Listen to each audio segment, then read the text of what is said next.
Dear students, in this video we'll deal with the next topic of class 11th of chapter number 1 NCERT, that is laws of chemical combination. Number first law is law of definite proportion. It states a sample of pure compound, whatever its source may be, always consists of same elements combined in the same proportions by mass. It says that a pure compound, whatever may be the source of the compound is, irrespective of the source, it will always have same elements combined in same proportion by mass. So let's take one example here. I am taking here one example as water. Water is a compound, all of you know. And in water, you can see here hydrogen is 2 grams, that is 1 into 2. Atomic mass of hydrogen is 1 and there are 2 atoms, so the mass of hydrogen here is 2 grams. Now oxygen atomic mass is 16 and only 1 atom is there, so its mass is 16 grams. Now if you find out the ratio by mass of hydrogen and oxygen, you will get 2 is to 16, and if you simplify, you will get it to 1 by 8.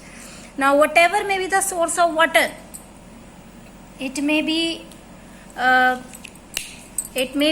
river water, sea water, well water, rain water, any water, we always write the formula H2O, and if you find the ratio, it will always come out to be 1 by 8, the ratio of hydrogen and oxygen by weight.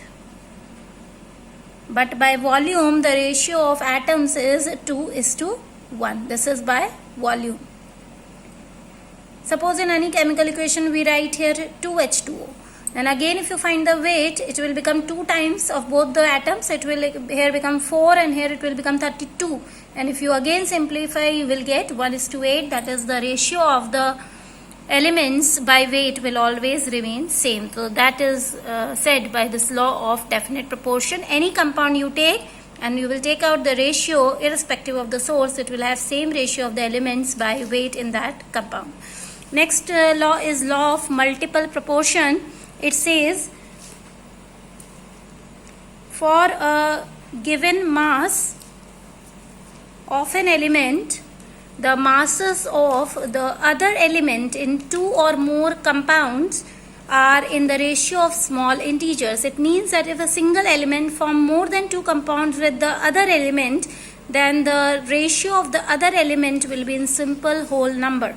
Suppose in this case, the first example I am taking here is of nitrogen. Nitrogen forms one compound with hydrogen as ammonia and other compound with hydrogen as hydrazine, N2H4. Now let's see one by one. Here the nitrogen weight is 14 gram and here hydrogen is 3 gram. Nitrogen here is 2 atoms, so it will be 28 gram, and hydrogen is 4 gram because atomic mass of hydrogen is 1.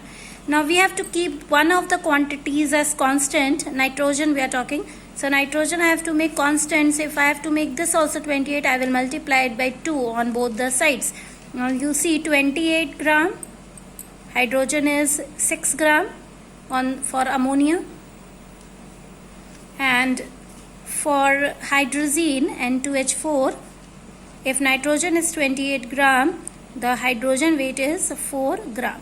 Now this is constant. Now we have to see the ratio of hydrogen in the 2 compound, that is 6 is to 4, and if you simplify, you will get 2 3s are 6 and 2 2s are 4. This is the simple whole number ratio of hydrogen in 2 compounds which is combined with a fixed weight of nitrogen. You can take one more example of carbon, CO and CO2. Carbon is also combining with the same element in 2 different compounds. Here's the carbon weight in the first compound is 12 gram and oxygen weight is 16 gram. In this case, C is again 12 gram and oxygen here is 32 gram because there are 2 atoms of oxygen. Now here the carbon weight is constant already. We need not equalize this weight. Just look at the oxygen ratio in the 2 compounds. 16 is to 32. And if you cancel, you will get 1 is to 2. So this is also in the simple whole number ratio.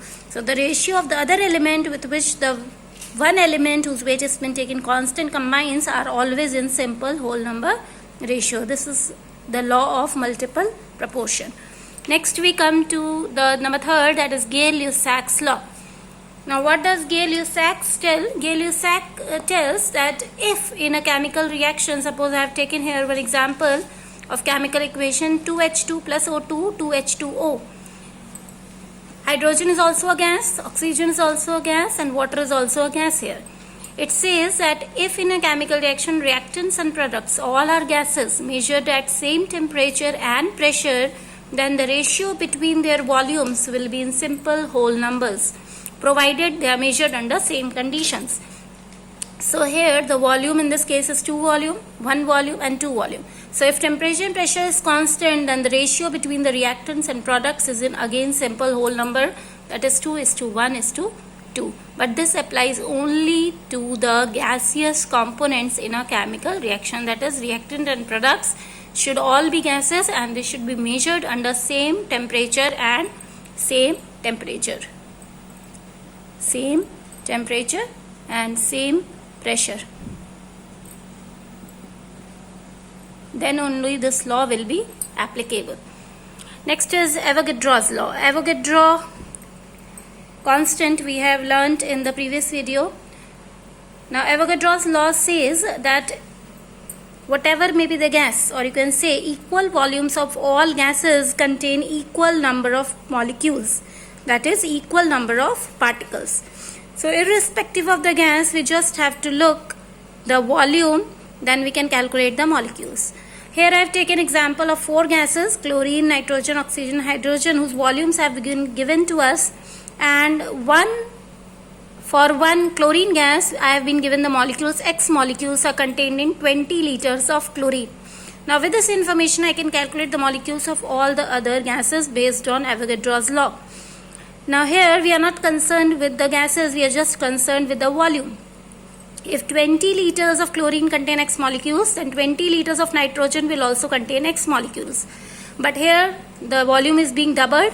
So here the molecules will be, in case of nitrogen, it will become 2x, because volume is doubling, so molecules will also double.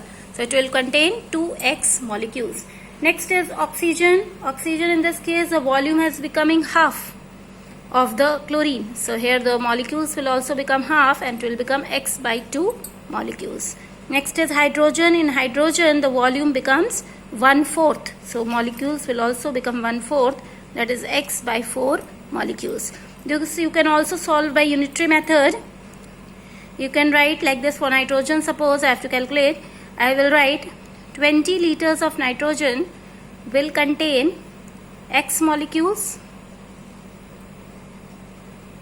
So 1 liter will contain molecules as X/20, and therefore 40 liters will contain